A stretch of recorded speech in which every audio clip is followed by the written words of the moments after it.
নিয়েছি চিংড়ি মাছ, রসুন, পেঁয়াজ আর হচ্ছে কাঁচামরিচ, যতটুকু ঝাল পছন্দ করেন ততটুকু দিয়ে একটু হালকা ভেজে নিয়েছি, একদমই জাস্ট হালকা, একদম ফ্রাই করা দরকার নেই।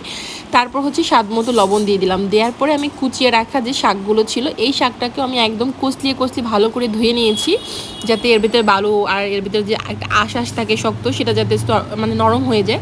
তো এই তো ঢাকনা দিয়ে এটাকে সিদ্ধ করে ওলট পালট করে জাস্ট ভাজা ভাজা যখন হয়ে যাবে তখন আপনারা পাটায়, শিলপাটায় বেটেও নিতে পারেন, ব্লেন্ডারে ব্লেন্ডও করে নিতে পারেন।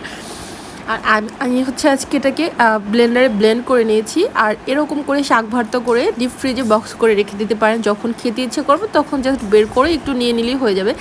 আর এরকম সবুজ সবুজ ভাত খেতে কিন্তু ভীষণই ভালো লাগে, মাঝে মাঝে হঠাৎ করেই কেমন কালারফুল থেকে সবুজ কালারটা ভালো লাগে।